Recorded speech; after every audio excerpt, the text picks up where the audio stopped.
Ik ben Simone Kersenboom en voor de komende 4 jaar ga ik me inzetten voor een nieuw Nederlanderschap, betrokken burgerschap en dienend leiderschap. Mijn naam is Sidney Smeets, Kamerlid voor D66 en ik kom uit Valkenburg aan de Veul. Mijn naam is Nilüfer Gundogan, wij wonen in Amsterdam, getogen in Weert. Mijn naam is Mustafa Amouche uit Pelemaas. Ik was 5 jaar Kamerlid voor het CDA en ik mag nu weer door, word vandaag geïnstalleerd. Ik ben Rens Raamakers, Kamerlid van D66. Ik ben Silvio Erkens, 30 jaar oud en ik kom uit Kerkrade. Ik ben nu voor de eerste keer in de Tweede Kamer. Ik ben Raymond Knops en ik was zo dadelijk beëdigd tot Tweede Kamerlid. Nou, mijn goede voornemen is om vooral een goed voorbeeld te zijn en om als Kamerlid echt mijn best te doen en te laten zien dat er heel veel kwaliteit in Limburg zit en uit Limburg komt. Mijn goede voornemens zijn om hier heel hard in Den Haag aan de slag te gaan, door de week. Maar om elk weekend terug te komen naar Limburg, om daar op werkbezoek te gaan en te horen wat er speelt in Limburg.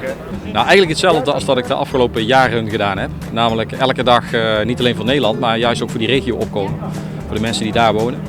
En dat is heel hard nodig, want die worden nog wel eens vergeten, die regio's. En ik zal Limburg nooit vergeten. Ik zal elke dag dat ik hier ben ook met name en heel nadrukkelijk kijken naar regio's zoals Limburg. Wij gaan ons als partij als Volt inzetten voor de grensregio's. We waren de enige partij die dat ook in de brief aan de verkenners benoemde. Dus dat is absoluut een prioriteit voor ons in de komende 4 jaar. Nou, ik wil gaan kijken naar de kansen die Limburg heeft. Samen optrekken ook met andere Kamerleden die uit Limburg komen. Kijken ook naar de ideeën die in de provincie zijn. En gewoon vanuit het optimisme en die kracht van die provincie kijken wat we in Den Haag kunnen betekenen voor Limburg. Ik heb gelukkig hele korte lijntjes met Limburg.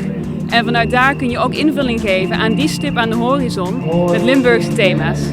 En dat wordt voor mij een van de belangrijkste dingen om in Den Haag te gaan doen. Belangrijk is inzetten voor de klimaattransitie, voor de economie en voor gemeenschapszin vitaliteit. Voor Limburg nummer 1.